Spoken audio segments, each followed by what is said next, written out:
इस वक्त एक और बड़ी खबर आ रही है, ब्रेकिंग न्यूज। G20 बैठक पर इस वक्त की बड़ी खबर, क्विक अपडेट। रूस अमेरिका डेलीगेशन बात कर सकते हैं। This is a break through.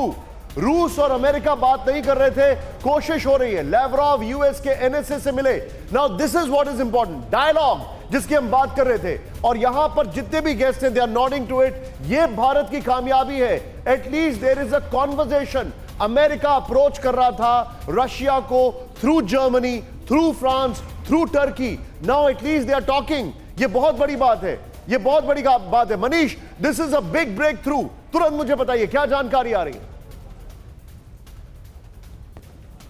बिल्कुल निशांत, देखिए G20 के मंच से अब तक की सबसे बड़ी खबर, और यही बात है, यही भारत की पहचान है जिसके लिए दुनिया भर में जाना जाता है। देखिए, युद्ध जब चरम पर था तब भी गोवा में रूस और अमेरिका के विदेश मंत्रियों की पहली मुलाकात कहां हुई? इसी भारत भूमि पे, गोवा में, जब G20 के विदेश मंत्रियों का सम्मेलन हो रहा था। और इस वक्त जब रूस के विदेश मंत्री लावरोव यहां पर मौजूद हैं, इस वक्त जब अमेरिका के राष्ट्रपति और एनएसए मौजूद हैं, तब अमेरिका और रूस के डेलीगेशन के बीच बातचीत कराने को लेकर कोशिशें चल रही है। और हो सकता है कि 1:30 से 3 बजे के बीच में जो बायलैटरल मीटिंग्स का समय मनीष, मैं आपको रोक रहा हूं, but let's make one more thing very clear. Bharat ने ये एटलीस्ट ब्रेक थ्रू किया है, और भारत ने इससे पूरी दुनिया नहीं बल्कि मोस्ट इंपॉर्टेंटली चाइना को मैसेज दे दिया है that we are the one who will bring in the peace. You may be the leader, you may be the extremist. आप विस्तारवाद सोच से आगे बढ़ सकते हैं, लेकिन हम सबको समावेश कर आगे बढ़ने की बात कर रहे हैं। आई थिंक ये बहुत बड़ा फैक्टर है। Manish, what do you say on this? बिल्कुल सही। देखिए, सबसे बड़ी बात है कि आज की तारीख में रूस और अमेरिका को एक मंच पर लाना कितनी बड़ी बात है, वो आप समझ ही सकते हैं। और इस वक्त एक छत के नीचे, एक बंद कमरे में रूस और अमेरिका दोनों मौजूद है। रूस के साथ साथ वो तमाम देश, चाहे अमेरिका हो, ब्रिटेन हो, फ्रांस हो, इटली हो, ये सब देश जो एक दूसरे को देखना नहीं पसंद करते हैं, आज एक टेबल पर बैठे हुए हैं, एक दूसरे को अपनी बात कह रहे हैं, अपनी अपनी चिंताएं बता रहे हैं। ये अपने आप में वाकई में एक बड़ा। मनीष, मैं आपको आपकी इस बात को थोड़ा आगे बढ़ाऊंगा। एक बहुत क्विक टेक लेना चाहूंगा। Manish, be with me. यहां पर मैं सीधे चलूंगा। जनरल जीडी बख्शी सर मेरे साथ है। Bakshi sir, very quick take. जब भारत को G20 की प्रेसिडेंसी मिली थी, तब दुनिया दो बड़ी क्राइसिस में थी। एक था कोविड और दूसरा था रशिया और यूक्रेन युद्ध। कोविड को भारत ने मैनेज कर पूरी दुनिया को मैसेज दे दिया, this is how you manage it. और अगर बात की जाए रूस यूक्रेन युद्ध, तो I think today is a landmark day. क्या ये दोनों क्राइसिस भारत मैनेज कर रहा है कि नहीं कर रहा है, और भारत का की रोल दिख रहा है कि नहीं? Your take sir, very quickly. देखिए, बहुत उम्मीद थी कि अगर कोई एक देश है जो मध्यस्थता कर सकता है, जो दोनों को एक पेज पे ला सकता है सीज फायर के लिए, नेगोशिएशंस के लिए, तो वो भारत है। ये भी उम्मीद जताई जा रही थी कि सितंबर तक दोनों देश जो हैं अपने मिलिट्री मूव्स कर चुके होंगे, थक चुके होंगे और शायद बातचीत के मूड में होंगे। अफसोस की बात यह कि जब बहुत ही इंट्रांसिजेंट एटीट्यूड अमेरिका ने दिखाया, यूक्रेन ने दिखाया कि साहब हम तो बिल्कुल बात नहीं करेंगे जब तक हम आखिरी रूसी को खदेड़ ना दें, तो उससे जो है, और जो लगातार ड्रोन अटैक्स हुए हैं रूस की धरती पर, उससे फ़र्क पड़ा है सिचुएशन में। इसलिए ये एक बहुत अच्छा साइन है कि आज यहाँ भारत की मध्यस्थता से, भारत की भूमि पर जो एनएसए हैं यूनाइटेड स्टेट्स के, वो लावरोव साहब से मिल रहे हैं। देखिए, रूस के प्रेसिडेंट पुतिन साहब का, शी जिनपिंग का चीन के ना आना अपने आप में एक थोड़ा खलल कर रहा था, ये रंग में भंग कर रहा था। लेकिन लावरोव की मौजूदगी में ये जो एनएसए के साथ बातचीत हुई है, this is a very positive. इस क्वेश्चन को और बड़ा करते हैं जनरल बख्शी, मैं आता हूं आपके पास। प्रोफेसर भारद्वाज, तो कहा जा रहा था कि G20 में भी पोलराइजेशन हो गया है। एक है जो G7 है, यानी अमेरिका की सरपरस्ती वाले देश हैं, जिनको आप नेटो भी कह सकते हैं, और दूसरी तरफ एक रशिया चाइना ब्लॉक था जो कहीं ना कहीं उनसे अलग इस वॉर के मुद्दे पर या कई मुद्दों पर राय रखता है। तो क्या ये वो आइस यहां से मेल्ट होती दिखेगी अगर लावरोव और एनएसए, अमेरिका के एनएसए मिलते हैं, और वो जो एंटी अमेरिका जो चाइना और रशिया का ब्लॉक है, क्या वो भी यहां टूटेगा? देखिए, बात साफ है। ये बात तो है कि पिछले तीन वर्षों से आपको देखने को पोलराइजेशन, लिबरल डेमोक्रेसीज और ऑथोरिटेरियन स्टेट्स, जिसको चाइना और रशिया लीड कर रहे थे।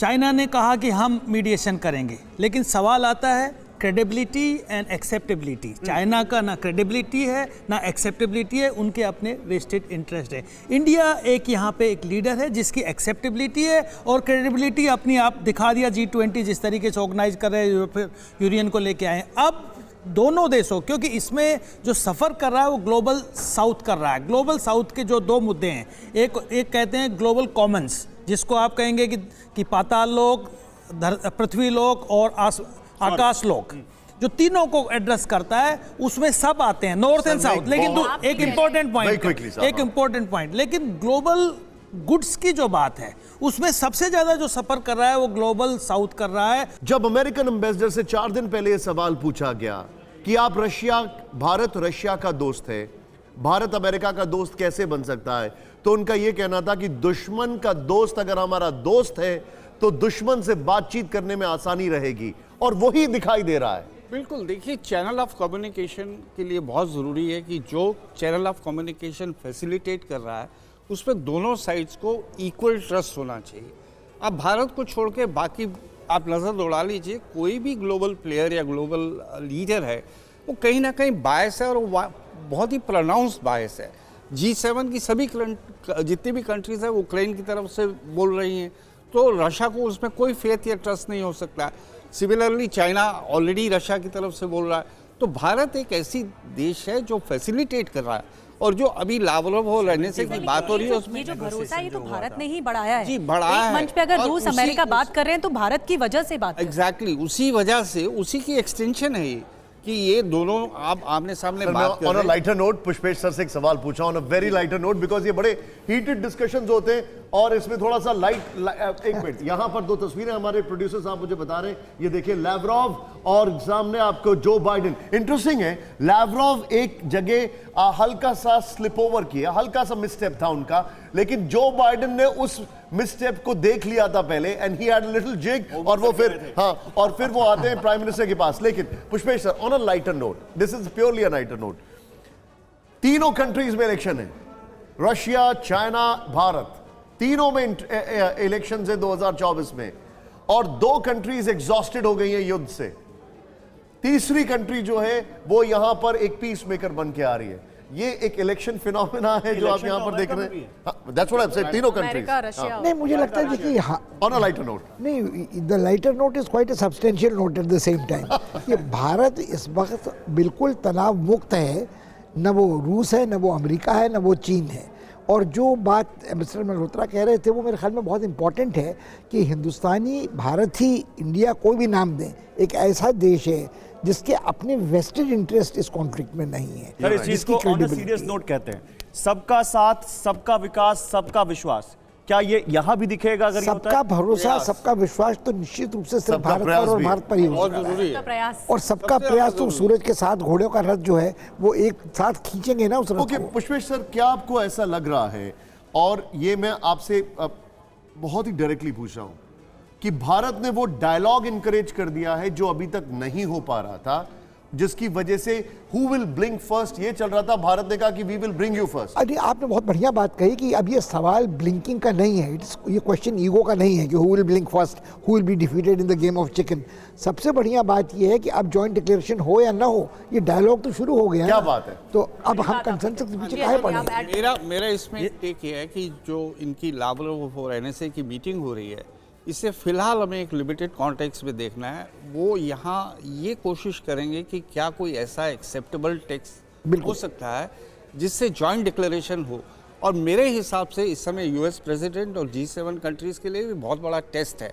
अगर वो वाकई भारत के साथ जिस तरह के संबंध दर्शाते हैं पूरी दुनिया में, या भारत की इम्पोर्टेंस दिखाते हैं, तो उनके ऊपर ऑब्लिगेटरी है कि वो इसको सक्सेसफुल बनाने में पूरी मदद करें। और एक ऐसी टेक्स्ट की जरूरत है। लावरोव ने तो अपनी पोजीशन क्लियर कर दी थी, उन्होंने बोला या तो डिस्कस नहीं होगा तो दोनों की पोजीशन उसमें रिफ्लेक्ट कर रहे। बड़ी बात आपने कोई मुश्किल नहीं है ये ऐसा ड्राफ्ट करना पैरा, और शायद हो भी चुका होगा।